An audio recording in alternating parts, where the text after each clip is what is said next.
तो hello friend, मैं राहुल शर्मा बहुत ज़्यादा स्वागत करता हूँ आपका अपने इस प्यार से चैनल इंटेलिजेंट एरा में। ठीक है, तो यहाँ पे देखिए आपको दिखाई दे रहा होगा कि हमारे चैनल पे 1K सब्सक्राइबर हो चुके हैं। तो इसके लिए सबको धन्यवाद। जी हाँ, 1K सब्सक्राइबर हो गए हैं। तो अब आपको ऐसे ही सब्सक्राइबर हमारे बढ़ाते रहना है और वीडियो को देखना है। ठीक है, इसमें आपको 11-12 से रिलेटेड बहुत सारी अच्छी अच्छी फिजिक्स की और केमिस्ट्री की और यूके बोर्ड से रिलेटेड बहुत सारी वीडियो मिलेंगी। तो अब दोस्तों देखो आगे बढ़ते हैं हम लोग। तो एक बार फिर से थैंक यू सब लोगों को। तो यहाँ पे जो आपकी वीडियो बनी है वो है क्लास की 12th क्लास की। ठीक है, 12th क्लास में फिजिक्स के टॉपर की, जी हाँ 2018 के टॉपर की कॉपी है मेरे पास। देखिए साफ यहाँ पे दिख रहा है। ठीक है, भौतिक विज्ञान, मैं आपको थोड़ा और क्लियर करके दिखा दूं तो भौतिक विज्ञान में 2018 का ये पेपर है और ये किसी टॉपर की कॉपी है जो कि यूके बोर्ड की साइट से डाउनलोड करी गई है। तो इस वीडियो में आपको एंड तक देखना और देखें किस तरीके से इसने काम करा है और आपको क्या इससे सीख लेनी चाहिए और किस तरीके से आपको काम करना चाहिए। तो देखो आगे बढ़ते हैं हम लोग इसी क्रम में। तो देखते हैं, सबसे पहले इसने क्वेश्चन नंबर 30 से स्टार्ट करिए, मतलब लास्ट क्वेश्चन से स्टार्ट करा है। क्वेश्चन था आपका संयुक्त सूक्ष्मदर्शी की क्रियाविधि और उसके आधार पे आपको क्या करना है, आवर्धन क्षमता ज्ञात करनी है।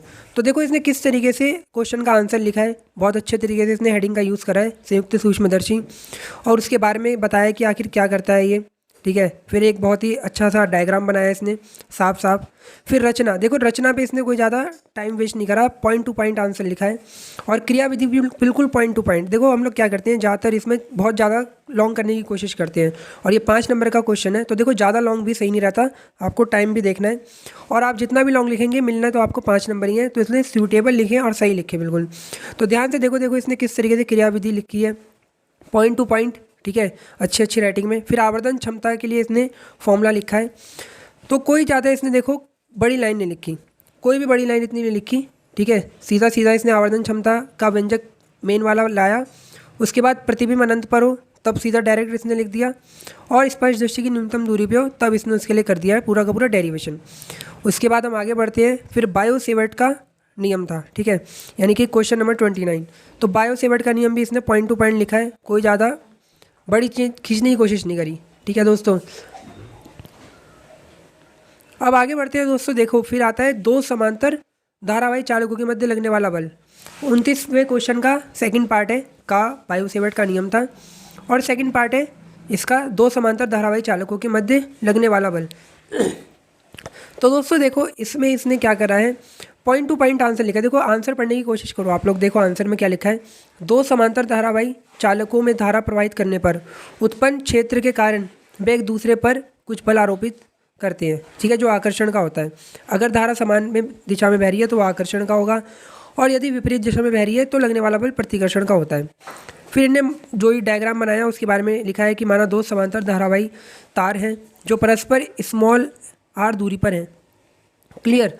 तो यहाँ पे इस तरीके से इसने बायो सेवर्ट के नियम का यूज़ करके बिल्कुल सूटेबल और बिल्कुल फिक्स लैंग्वेज में कर दिया है। यहाँ पे कोई ज़्यादा बड़ा लैंग्वेज लिखने की कोशिश नहीं करी, और देखो साफ साफ काम करना है। और डायग्राम को आप देखो, अगर छोटे डायग्राम है तो उसे हमेशा राइट हैंड साइड में, जैसे इन्होंने बना रखे है ये वाला, तो आपको भी ऐसे ही बनाना है। फिर हम आगे बढ़ते हैं। तो क्वेश्चन नंबर 28 में पहुँचते हैं हम लोग। ठीक है, क्वेश्चन नंबर 28 में कहते हैं विद्युत परिपथ के लिए किरचॉफ के नियम। तो देखो इसने किस तरीके से पहले नियम को बिल्कुल ही शॉर्ट में लिखा है। हम लोग क्या करते हैं, इस नियम को बहुत बड़ा बड़ा करके लिखने की कोशिश करते हैं, तो टाइम नहीं है मेरे पास, इतना नहीं है मैं लिखना। सॉरी। तो दोस्तों देखो किरचॉफ के नियम को इसने किस तरीके से लिखा है, कोई ज़्यादा फालतू नहीं लिखा। तो आपको भी ऐसे ही लिखना है। ठीक है, लेकिन देखो किस तरीके से इसने हाईलाइट करके लिखा है, ये याद रखना है। तो दोस्तों किरचॉफ के नियम को इसने देखो किस तरीके से लिखा है। प्रथम नियम हो गया, फिर द्वितीय नियम हो गया, उसके बाद व्हीटस्टोन सेतु की क्रियाविधि समझाई है इन्होंने, पॉइंट टू पॉइंट। देखो ज़्यादा कुछ नहीं खींचा 5 नंबर में। अब आपको देखो 5 नंबर में किरचॉफ के नियम और व्हीटस्टोन सेतु दे दिया, तो अब आपको ज़्यादा खींचना नहीं है इन चीज़ों को। पॉइंट टू पॉइंट आंसर लिख के देखो किस तरीके से इन्होंने करा है। अच्छा सा डायग्राम राइट हैंड साइड में बनाना है और फिर प्रूफ कर देना है। फिर क्वेश्चन नंबर 27 जो 3 नंबर के लिए है आपका, संचार व्यवस्था के मूल अवयव को ब्लॉक बनाकर लिखो। तो ब्लॉक बनाया और उनको लिखा गया है यहाँ पे। तो दोस्तों आगे बढ़ते हैं हम लोग। देखो संचार व्यवस्था के जो 3 अवयव होते हैं, प्रेषित, संचार, चैनल, अभिग्राही, तो इतना इन्होंने लिखा। और फिर गेट के बारे में क्वेश्चन आया है 26वां कि गेट क्या होते हैं, नॉट गेट और गेट। तो वहाँ पे इन्होंने बताया नॉट गेट में एक निवेशी सिग्नल तथा एक निर्गत सिग्नल होता है। लॉजिक चिन्ह बना दिया, बूलियन व्यंजक। देखो किस तरीके से सत्यता सारणी, मतलब अगर आपने नॉट गेट बनाया है तो नॉट गेट के लिए कोई आप लॉजिक चिन्ह किस तरीके से लिख रहे हैं, बुलियन व्यंजक, सत्यता सारणी, तो बिल्कुल एक क्रम वाइज काम करा है, बहुत अच्छा लग रहा है देखने में। तो आप भी ऐसा करेंगे तो इसका आपको बेनिफिट जरूर मिलेगा। और देखो इससे सीख लेनी है हमें कि किस तरीके से अच्छा करके आना है हमें। बहुत से लोग करते हैं कि करके तो सब आते हैं लेकिन नंबर उनके नहीं आते, क्योंकि एक प्रेजेंटेशन नहीं आती उन लोगों को देनी। तो प्रेजेंटेशन के लिए देखो किस तरीके से प्रेजेंटेशन दे रखी है और कितना मैक्सिमम लिखना चाहिए हमें। बहुत ज़्यादा लिखोगे तो भी नंबर नहीं मिलेंगे। 25वां क्वेश्चन है पीएन संधि डायोड अर्धतरंग जिष्टकारी के रूप में। तो ध्यान से देखो इसने क्या लिखा है पीएस में। पहले पीएन संधि डायोड के बारे में बताया, कैसा उपकरण है, क्या व्यवस्था है ये। फिर डायग्राम लिखा, डायग्राम बनाया पूरा अच्छा करके। फिर कार्यप्रणाली उसकी बताई और देखो बिल्कुल 1.5 पेज के समथिंग में ख़त्म कर दिया, जिसमें अगर मैं देखूँ तो 1 पेज से भी कम की यहाँ पे इन्होंने लैंग्वेज लिखी है और बाकी डायग्राम ने पेज कवर करा है।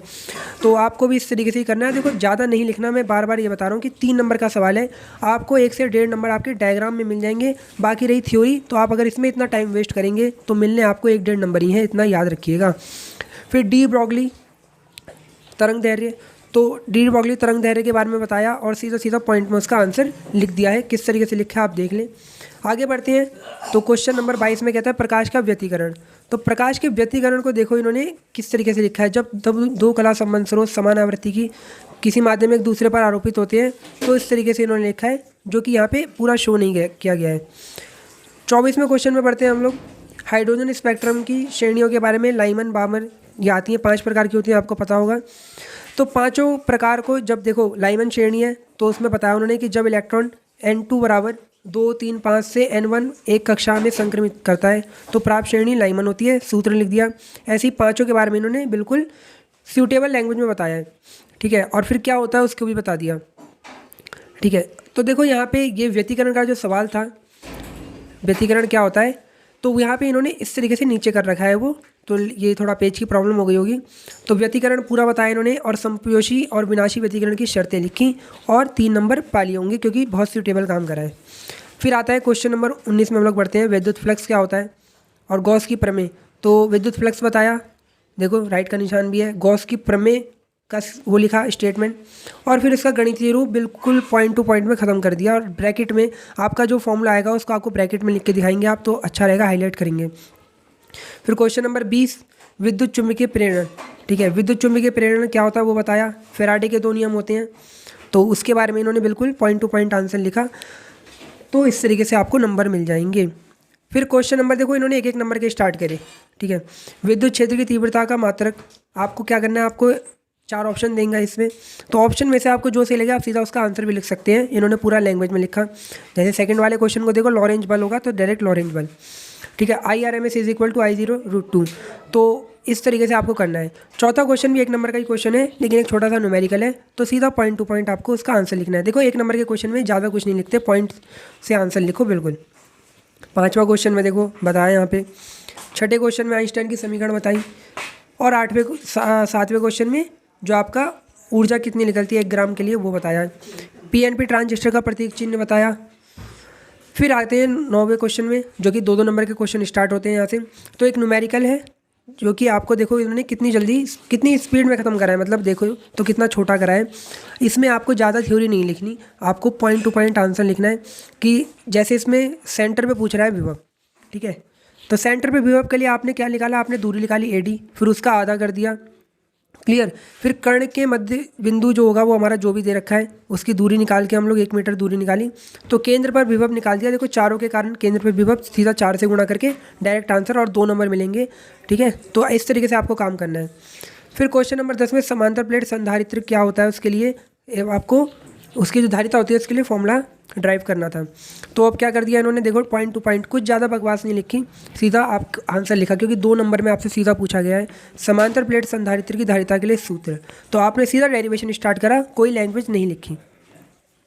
फिर क्वेश्चन नंबर 12 में चुंबकीय क्षेत्र रेखाएँ क्या होती हैं, ठीक है, इसके गुण, तो वो लिखा और सीधा इसके 2 गुण 3 गुण लिख के काम खत्म, ठीक है। 2 नंबर के क्वेश्चन में आप 2 गुण लिख के आएंगे अगर आपसे ये पूछा गया है, जब तक ना पूछा जाए कि 4 गुण लिख के।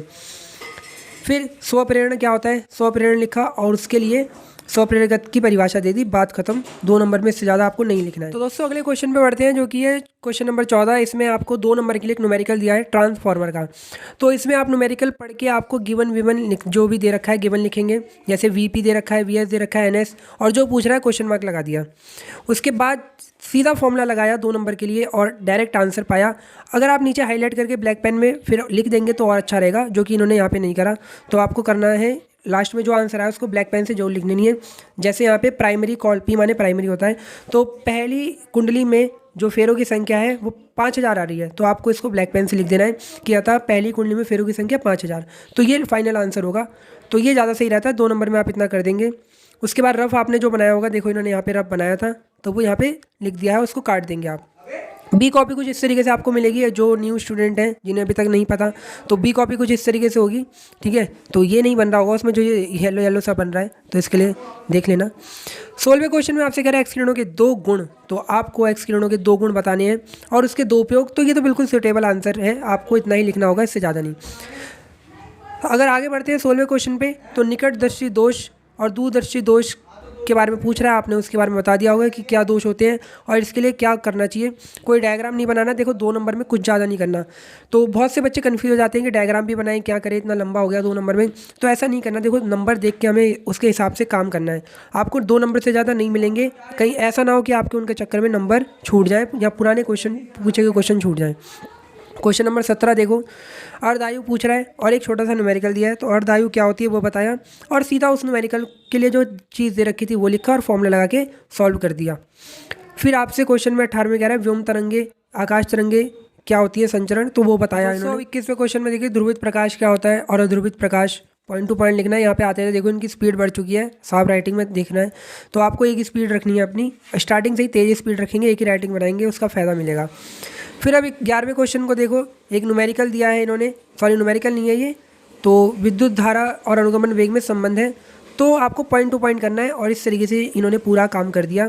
और आपको भी इस कॉपी के सारे यही देखना है कि किस तरीके से इन्होंने करा है और आप भी किस तरीके से अच्छा काम करें जिससे नंबर आपको पूरे मिले। ठीक है दोस्तों, वीडियो अच्छी लगे लाइक करें, शेयर करें और एक बार फिर से थैंक यू। हमारे 1000 सब्सक्राइबर हो चुके हैं।